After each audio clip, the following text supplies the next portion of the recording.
அனைவருக்கும் வணக்கம்.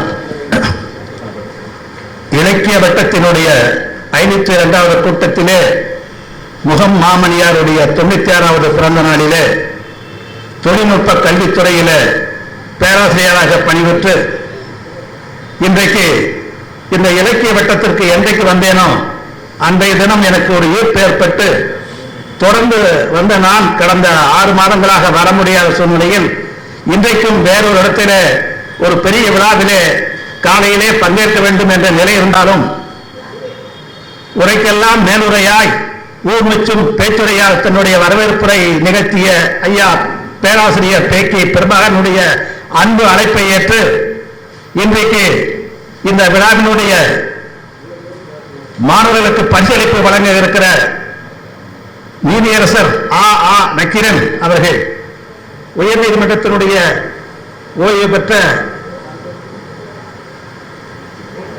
நீதியரசர், அண்ணா என்றால் அப்பாத்துறை என்றீர்கள், நான் சொல்லுகிறேன் அன்பு அறிவு, அன்போடு அறிவு பெற்ற நக்கீரன் அவர்களே, உண்மையான அன்போடும் உயர்ந்த நோக்கங்களோடும் நேர்த்தியின் நிறைவில் மேடையிலே வீட்டிருக்கின்ற பெரியோர்களே, இன்றைய தினம் இந்த கூட்டத்திற்கு வருகை தந்து சிறப்பு சேர்த்திருக்கின்ற தமிழ் அறிஞர்களே, கொல்லன் தெருவிலே ஊசி விற்ற கரியாக நானும் இங்கே என்னுடைய கருத்தை விரைவாக சொல்லிவிட்டு செல்லவிருக்கிறேன். பொதுவாக மாணவ செல்வங்களுக்கு முகம் மாமணியார் என்பவர் யார்?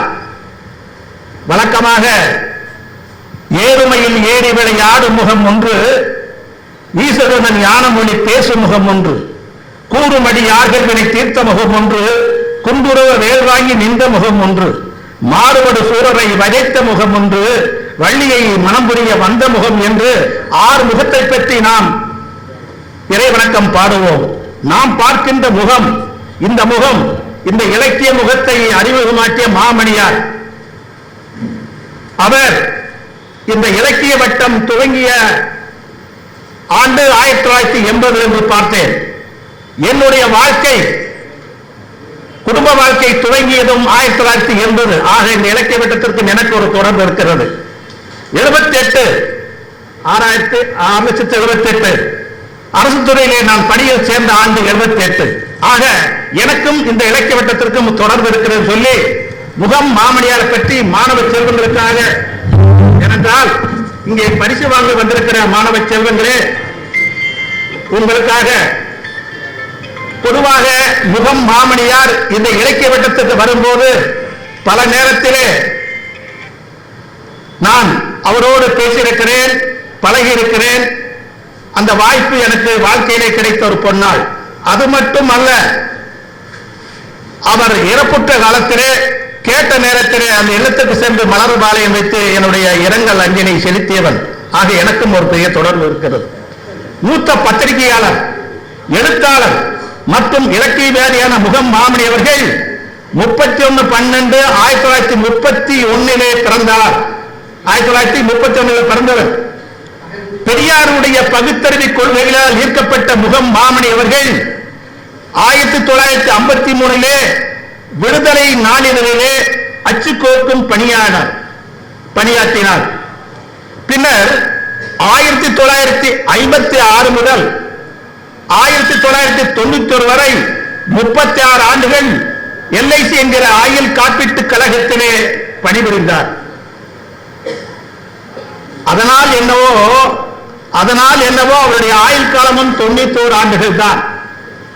அவர் LICயிலே பணிபுரிந்து ஓய்வு பெற்ற நாள் 91, அவருடைய ஆயுளும் 91.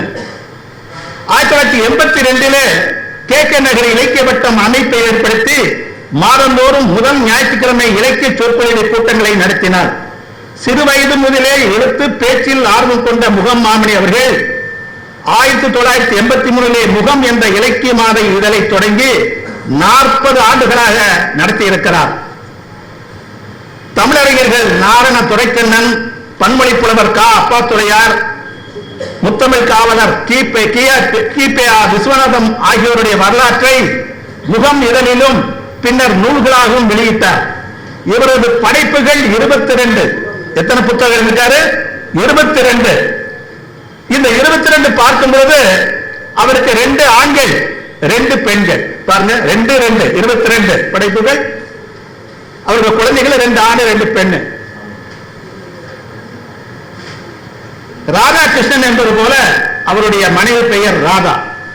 ஆக இப்படிப்பட்ட ஒரு அறிஞன், ஒரு பெரிய ஒரு அவருடைய மாமனியாருடைய நினைவை, பிறந்த நாளை போற்றுகின்றவர்கள், உண்மையிலே சொல்லுகிறேன், தொடர்ந்து அவர் இந்த இலக்கிய வட்டத்தையும் முகம் மாமணி இதழையும் தொடர்ந்து நீங்கள் நடத்துகிறீர்கள். நன்றி உள்ள தமிழ் தொண்டர்கள் பார்க்கிறேன். பல காலகட்டத்திலே பல அறிஞர்களுடைய ஒரு குறிப்பிட்ட காலம் அதுக்கு இன்னும் போகும். தொடர்ந்து தொய்வில்லாமல் நடத்துகிற ஒரே வட்டம் தமிழ்நாட்டிலே, சென்னையிலே இலக்கிய வட்டம் என்பதை இங்கே பதிவு செய்கிறேன். அந்த ஈர்ப்பின் காரணமாக தான் நான் வருகிறேன் இங்கே. ஆக இந்த மாணவியருக்காக ஒரு சிறு இதெல்லாம் புரியணும். நன்றி நன்றி வேண்டும். எப்படின்னா, அமெரிக்க நாட்டிலே ஹோவர்ட் செல்லின்னு ஒரு பையன் உங்களை மாதிரி ரொம்ப வறுமையில வாடுறா, தெரு தெருவா போய் பேப்பர் விற்கிறா. ஒரு நாள் தாழ முடியாத பசி, தன் பசியை போக்குவதாக ஒரு கப் பாலுக்காக, ரொட்டி துண்டுக்காக ஒரு கதவை தட்டுகிறார். பசியில படிக்க வேண்டிய வயதில் வேலை பார்த்து குடும்பத்தையும் காத்துக்கொண்டு உழைக்கின்ற ஒரு மாணவ செல்வன். அப்படி கதவு திறக்கும் பொழுது திறப்பது அவனுடைய வயதை ஒத்த ஒரு மாணவி. இவனுக்கு அந்த கௌரவ பிரச்சனையால் பசி என்பதை சொல்லாமல் வெறும் தண்ணியை மட்டும் கேட்க, அந்த பெண்ணும் ஒரு கப் பால் கொடுத்து அவனுடைய பசியை போக்குகிறார். இதுதான் செய்தி. ஆண்டுகள் ஒரு 40-50 ஆண்டுகள் ஓடுவே. கடைசியாக அமெரிக்க நாட்டிலே பெரிய மருத்துவமனையை சொந்தமாக நடத்தி அந்த மருத்துவமனையிலே அவர் பெரிய ஆளா இருக்கிறார். அங்கே எல்லா பெட்டிலையும் ஒரு உயிருக்கு போராடி கொண்டிருக்கிறார் ஒரு பெண். இந்த ஹோவர்ட் செல்லி பார்த்த மாத்திரத்தில் ஒரு 30 ஆண்டுகளுக்கு முன்பாக எனக்கு என்னுடைய பசியை போக்கிய பெண்ணளவா என்று புரிந்து கொள்கிறார். என்றோ தன் பசியை போக்கிய ஒரு செயலுக்காக அந்த பெண்ணுக்கு இவர்தான் அவர் என்று தெரியவில்லை. வழக்கமாக அந்த மருத்துவ சீட்டிலே இந்த தொகை இவ்வளவு என்று குறிப்பிட்டு லட்சக்கணக்கிலே கட்ட முடியாத சூழ்நிலையிலே திண்டாடி கொண்டு வர, அந்த கட்ட வேண்டிய அந்த பட்டியலிலே கடைசியிலே ஒரு வரி, 30 ஆண்டுகளுக்கு முன் என் பசியை போக்கிய அந்த ஒரு கப் பாலுக்காக இந்த பில் முழுதும் நீக்கப்படுகிறது என்பது உண்மை வரலாறு, கதையல்ல, நிஜம். என்றோ தன் பசியை போக்கிய ஒரு பெண்ணுக்காக நன்றியை காட்டும் பொழுது இந்த தமிழ் சமுதாயத்தில் நம்மை போன்ற எல்லோரையும் கூடி வைத்து ஒருவரை ஒருவர் அறிமுகப்படுத்துகிற ஒரு பெரிய மாமனிதரை இன்று அவருடைய பிறந்த நாளை கொண்டாடுகிற உங்களை வாழ்த்துகிறேன், பாராட்டுகிறேன், போற்றுகிறேன். நன்றி, வணக்கம். நூலைப்படி, படிப்படியாய் நூலைப்படி. நானும் நூல் பற்றிய ஆசிரியன், ஆடையை பற்றிய ஆசிரியன். அந்த நூலுக்காக நூலகம் சென்று நூல் எடுத்து படித்தவன் நான். படி, படிப்படியாய் நீ படி என்று சொன்னீர்களே ஆன்மீக பெரியவர்களே. திருத்தணி முருகன் கோவிலிலே எத்தனை படிகள் தெரியுமா? 365. மாணவனே, நீ நாள்தோறும் 365 நாளும் படிக்க வேண்டும். மாணவ செல்வங்களே, 60 வீடுகளிலே ஒன்றான ஒரு சுவாமிமலையிலே 60 படிக்கட்டுகள். தமிழ்நாடுகள் முழுவதும் படிக்க வேண்டும் என்கிற அர்த்தத்தோடு ஆடையை, மானத்தை காக்கின்ற ஆடை, நம் மதிப்பை உயர்த்துகின்ற ஆடை, நடை உடை பாவனை கண்டு நாடு மதித்திடும் நன்மை.